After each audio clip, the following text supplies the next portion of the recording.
So in a video that Jonathan did called Parasitic Storytelling, he talked about stories with upside down stereotypes.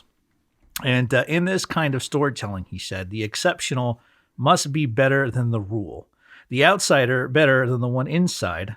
The margin must replace the center while remaining the margin.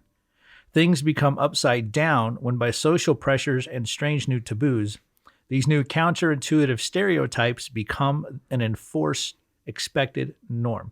And this isn't in our script, but I would also maybe like to add to that. You did also mention something about how when these stories, the outsider becoming better than the insider, they still need that insider as something to push back against. You can actually never quite get rid of those who are formerly once inside, because you still need them, or else your narrative doesn't make any sense. You still need kind of that. So, Right. So we wanted to talk about that video today, and anything else you may want to talk about is as well as some possible responses to this phenomenon. So, all that being said, Jonathan, could you first explain what it is you were talking about and maybe give some examples?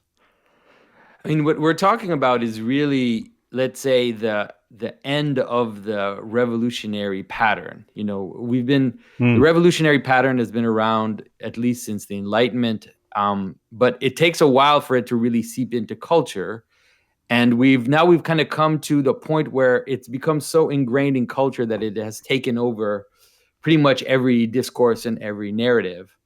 And so it's basically the idea of the underdog, but it's taken so far now. It's as if it's taken so far now that it's become almost as if it's a moral weight. The underdog becomes the overdog. Exactly. And so that's what's insane about it, is that because the narrative has basically taken over, then it has created these strange upside down stereotypes, like you mentioned. The easiest example is that you can't show, let's say, that a man is stronger than a woman, because men and women are equal, but men and women in strength in general are not equal. And so in order to show that they're equal, the only way to do that is to show that women are stronger than men.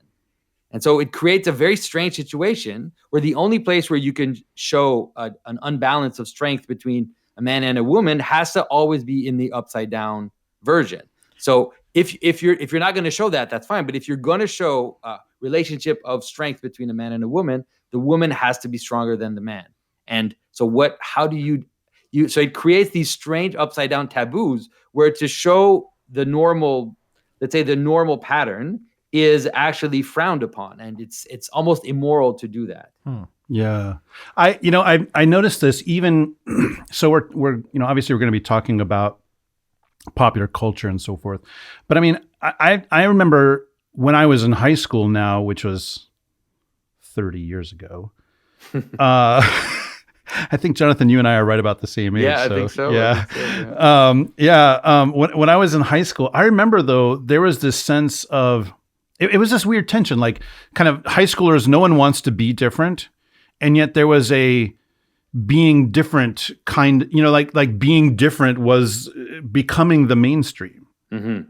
Right. Another example of this would be, from that same period, alternative music. Alternative to what? Because it became like the norm. Right. And I remember, I can't remember who the band was, but a friend of mine, when I was in college, there was a band he listened to where one of the things that was said in one of the songs was, "I want to be different, just like all the different people." Yeah. And right, which is just contradictory, logically speaking, but it's now become this is the thing, that like you said, that the outsider is the insider. And since I think we're going to probably poke at a lot of people, not by name, in this episode. Well, yeah. There's now I'm half losing my thought, but well, it'll come back to me at some point, hopefully. But oh yeah, right. So like diversity. Yeah. Right. This question of diversity, which is on everyone's lips. Like just this morning, I read an article that NPR put out talking about a whole bunch of documentary filmmakers wrote a letter to PBS saying, basically, you're giving way too much time and funding and support to Ken Burns. You need to let some other people have a chance. And what was interesting is, usually if you look at an NPR Facebook post, the responses tend to be, lauding NPR. The people who tend to follow NPR on Facebook tend to be on board. If this is the kind of thing you like, you'll like this kind of thing. But it was interesting to see actually some pushback. A lot of people kind of saying, well, Ken Burns gets so much time and support because he's awesome. Right. And yet there was this sense of like that PBS putting what probably they feel is their best possible documentarian out in front, that was simply a problem. Yeah. Like that's an example. And so that also reminds me, maybe this is another aspect of this, because I'm just throwing out all my cards on the table right now without any sense of order. Don't worry, I got some too. Yeah. It's like, I don't know. It's like playing Uno, But what's going to happen? It's an interesting. It's a very important moment that we're in, and it's a dangerous moment. Yeah. So a good the best example that I have here in Canada is Justin Trudeau, our prime minister, saying Canada is a post-national nation. Our only value is diversity. That is the only value we have is diversity. And so it's like, okay, how does that? So something that the only value is diversity, that's called decomposition, right? Yeah, it's death. Literally. It's a literal definition of death is diversity without unity. That's what death is. And so when you listen to that, you think this is just insane. There's a kind of insanity going on. And you realize that it's dangerous because it just like a body, right? And so it's like, let's say you're doing something dangerous and you're exploring diversity and you're out on a limb in your own experience.